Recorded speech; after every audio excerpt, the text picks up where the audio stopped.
Doctor साहब नमस्कार। राम राम भाई जी। क्या विचार है, आज भी किसानों ने बैरिकेड्स तोड़ने पड़ रहे हैं, आज सारे के सारे किसान जो लोग सचिवालय के अंदर बैठे हैं। अगर किसाना ने बैरिकेड नहीं तोड़े तो भाई आपके घर के दरवाजे तोड़ गई हैं, आपके घर में बढ़ने वाले हैं आने वाले टाइम में।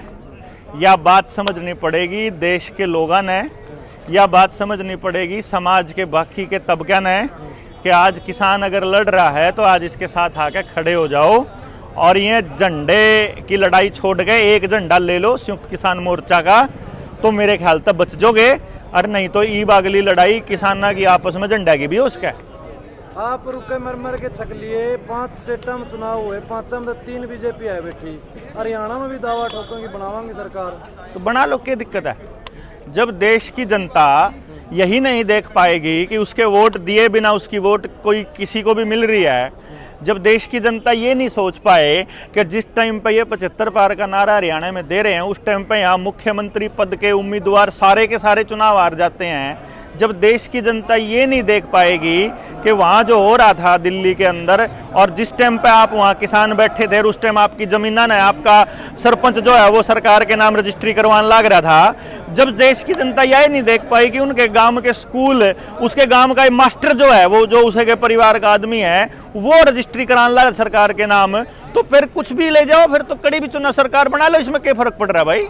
यानी आपका कहना है मतलब सारा का सारा घोटाला ईवीएम का है। ईवीएम, मीडिया और कॉरपोरेट्स मतलब ये मिल करके गेम खेलते हैं। ये कुछ लोगों की मदद से, जैसे थोड़े से दिमाग वाले लोगों का दिमाग किराए पे लेते हैं और देखते हैं कि कौन से लोगों की वोट हमको मिल रही है, उनकी मिल जाए। जो हमको नहीं दे रहे, जैसे आज जो इस आंदोलन में खड़े हैं, आपका ड्रोन से आपका चेहरा देख लिया, आपकी मोबाइल की लोकेशन से आपका मोबाइल नंबर पता कर लिया, मोबाइल नंबर किस आधार कार्ड के साथ जुड़ रहा है वो इन्हें पता है, उस आधार कार्ड का किस वोटर कार्ड के साथ जुड़ रहा है वो भी पता है, तो आपकी वोट काट देंगे चुनाव से पहले। ये जो सही लड़ने वाले हैं नहीं, इनकी वोट कटी पाऊंगी चुनाव तक 2 महीने पहला। अरे जब पता चलेगा इन्हें, जब चुनाव में वोट दोबारा बनने का टाइम में जालेगा, तो जो से इनकी खिलाफत करने वाले उनकी तो वोट नहीं, इब रह गए सिर्फ सपोर्ट करने वाले, रह गए तीसरे जो से किसी और तक वोट देश का है, उनने दारू पी के पीछे दुआ का गाड़ी में बैठा कर द्वार भेज दो, जीत गए। और बाकी रही सही कसर, ईवीएम माता तो है ही है। तो ये पूरा गेम चलता है, इसका खुलासा समय आने पर करेगा जनता सरकार मोर्चा और पूरी डिटेल में बताओगा कि चुनाव कैसे कैसे लड़ा जाता है, कैसे कैसे जीता जाता है और क्या क्या षड्यंत्र होते हैं। समय कब आएगा डॉक्टर साहब? 9 महीने रह गए कि मैं समय तो पहले बताने लागो कि जब जाके लोगों तक ये बात पहुंचेगी ना। पहले हम लोग इस बात ने स्वीकार तो कर लें कि ईवीएम माता का कुछ असर है। ये तो आप तो 2024 की कह रहे हो, मैं तो अगले 50 साल की भी बात कर रहा हूँ, जब भी क्या दिक्कत है।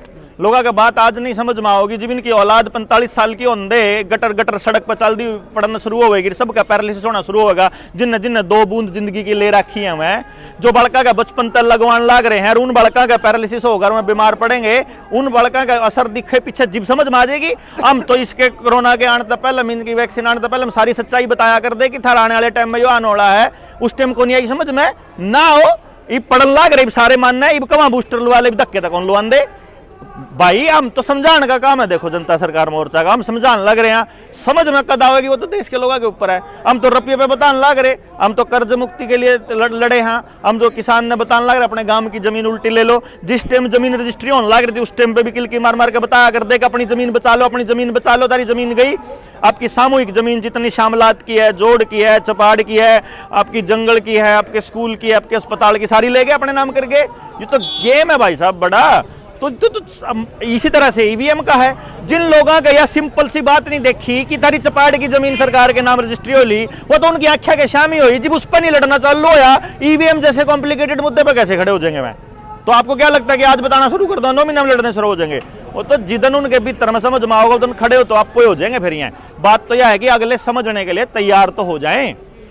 ये क्या गेम है? ये गेम समझ में नहीं आ रहा लोगों का है। कदे कोई एमएलए, कदे कोई मंत्री, मतलब कि किसानों पर टिप्पणी कर दी, बहन बेटियों पर टिप्पणी कर दी, कुछ इस प्रकार के जो है वो अंडर लगातार चलते आ रहे हैं किसान आंदोलन के बाद। सिर्फ ये मत देखो आप तो उस टाइम से हिस्ट्री देखो, जिस टाइम से ट्रेड यूनियंस बनी थी, जिस टाइम पर फैक्ट्रियों के अंदर यूनियंस बननी स्टार्ट हुई, फिर हर सरकारी डिपार्टमेंट में यूनियन बनी, फिर उन्हीं यूनियन में तो टूट के दूसरी यूनियन बनी, फिर उन्हीं यूनियन में तो टूट के फिर और यूनियन बनी। आज हर डिपार्टमेंट के अंदर 15-15, 20-20, 25-25 यूनियन बन रही हैं। आंगनबाड़ी वर्कर तो थोड़ी सी है, उनकी भी 24 यूनियन है मेरे भाई। यूनियन पे यूनियन बनाना क्या खेल है यूनियन का, पता है आपको? यूनियन में जब रजिस्ट्री होकर के कितने लोग रजिस्टर्ड लड़ने वाले लोग हैं उनको चिन्हित किया जाता है, उनमें तो कितना का चौधर की भूख है चिन्हित किया जाता है, उनका किस तरीके से मैनेज किया जाए चिन्हित किया जाता है। कैपिटलिस्ट और यूनियनिस्ट ये एक के हैं, उनको खड़ा किया जाए नु पता लगा है।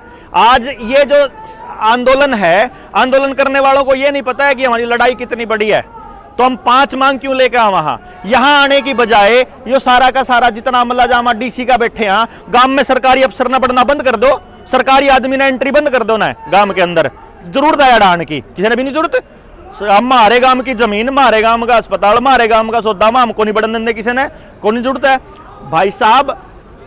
आज आपकी ऊर्जा को वे कर करके खर्च कर करके सिर्फ ऐसी जगह पे लगा रहे हैं हम कि लाया जाओ ये भी इन लड़न, ये लड़ाक के लोग हैं, इन लड़न जंगा चाहिए। ये मुगलों के भी लड़े, ये अंग्रेजों की गेल भी लड़े, इन शहादत भी इन सारे काम करे। और यह बात सरकार ने बेरा है कि ये लड़ने वाले लोग हैं, अगर इनको आप लड़ने के लिए कोई दूसरी जगह नहीं दोगे तो ये गांव में लड़ेंगे, और जब गांव में लड़ेंगे तो गांव में लड़ के थक जाएंगे, फिर ये घर में लड़ेंगे, फिर जब घर में भी लड़ के थक जाएंगे तो इन लड़ना फिर तीसरी जगह चाहिए, फिर सड़क पे लिया हो इन।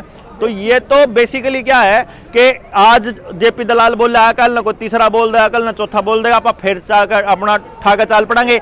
इसी व्यवस्था बनानी पड़ेगी कि जब सरकार का विरोध करना हो तो उनको वहां आना पड़े जहां हम क्रांतिमान पार्क में थे। डीसी क्यों नहीं बुलाया? उड़े डीसी बुलाना चाहिए था ना वहां। सबसे बेस्ट तरीका होता है कि हम इकट्ठे हो रहे हैं भाई, तू आड़ मालक हम, हाँ तू अब आवा, या अगर हम मांगने के लिए आएंगे अगर हम, तो फिर बात थोड़ी बनेगी।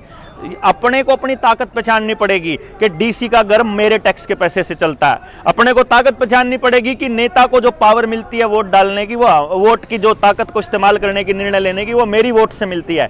इसी प्रकार से जिस दिन देश के लोगों को यह समझ में आ गया कि उसकी ताकत क्या है, उसके बोलने की ताकत क्या है, उसके लिखने की ताकत क्या है, उसके संगठन की ताकत क्या है, उस दिन समझ में आएगा। ऐसे तो हम ऊर्जाओं का व्यय करते रहेंगे, बाकी लड़ने वाले लोग हैं ये लड़ते रहेंगे और ये लड़ ही रहे हैं। देखो जितना समझ में आ रहा है जिसका, वैसी तो लड़ाई लड़ ही रहे हैं, तो हमें हर लड़ने वाले का साथ भी देना है। थैंक यू, धन्यवाद।